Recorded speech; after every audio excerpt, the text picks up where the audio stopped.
नाही आता त्याच्यावर चर्चा सुद्धा करू नका. कुणीही भेटलेलं नाही. काय त्याचं फुटेज आहे का तुमच्याकडं? काही क्लिप आहे तुमच्याकडं? कुणी काही बोललंय तसं? कुठला फोटो आहे तुमच्याकडं? कुठलं ट्वीट आहे का तुमच्याकडं? कुठलं पत्र आहे का? आमचा कुठला आमदार कोण बोलला का? बरं दुसऱ्या कुठल्या आमदाराने बघितलं का? पवारसाहेबाच्या घराच्या बाहेर सगळे कॅमेरे. बरं पवारसाहेब कुठे हॉस्पिटलमध्ये जरी त्या ठिकाणी ॲडमिट झाले तिथेही कॅमेरे लागतात.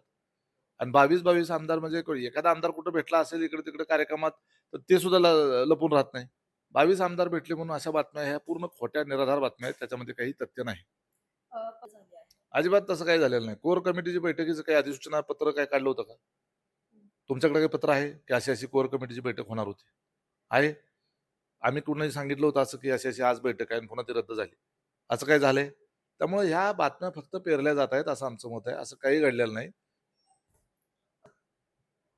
हाय पॉवर कमिटी आहेत.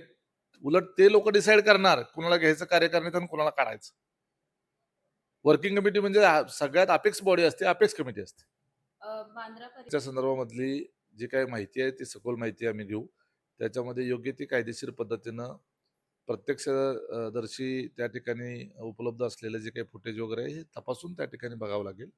आणि वरुण देसाई यांनी सन्माननीय आमदार आहेत ते, त्यांनी जी काही मागणी केलेली आहे, त्याच्यामध्ये जर तथ्य असेल, तर निश्चितपणे कारवाई वगैरे होईल.